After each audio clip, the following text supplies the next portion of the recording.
Okie dokie, final example. Here we go. This time we are taking that same yellow region, but we are rotating it about the line x equals 3.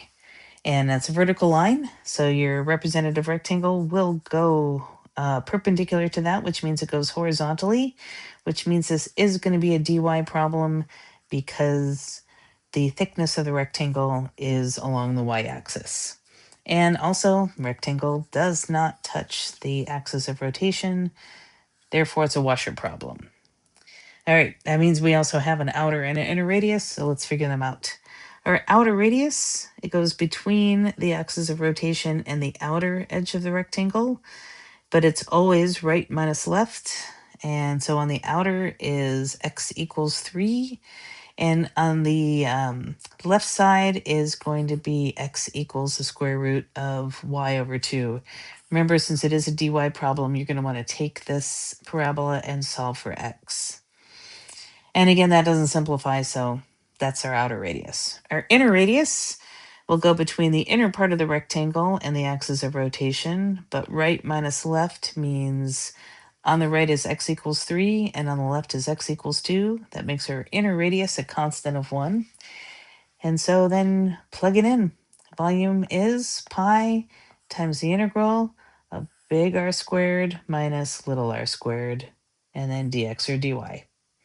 It's a dy problem, so we're going to go along the y-axis, and it goes from 0 to 8. So there's our limits, and then we work it out. Now this one becomes a little messy to work out by hand, but it is doable. First thing is, you're going to want to expand that all out. So if you do, you get this. And this term right here, the y and the 2 are in a square root. If I split them up, put the square root of y over here, and the square root of 2 under the 6, this fraction actually simplifies kind of nicely if you rationalize the denominator. So that's what I've done over here in blue. Multiply top and bottom by that square root, and you can see we're going to get 3 root 2. It's a little nicer because there's not a fraction. So I just rewrote this as 3 root 2. And that, I didn't do anything to go from this line to this line.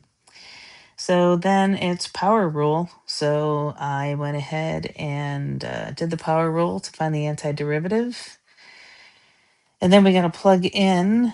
And right here is kind of nice if you recognize something. We got 2 root 2 times 2 root 2 times 2 root 2 times 2 root 2 because it's cubed.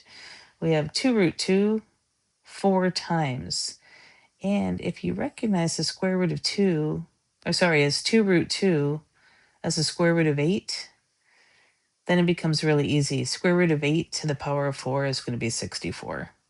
Otherwise, you can work it out the longer way. Raise 2 to the power of 4, raise the square root of 2 to the power of 4, and multiply those together. But you do get 64, and this one does simplify it down pretty nicely. Okay, that's it. That's volumes by discs and washers. So have fun with playing around with calculus. Bye.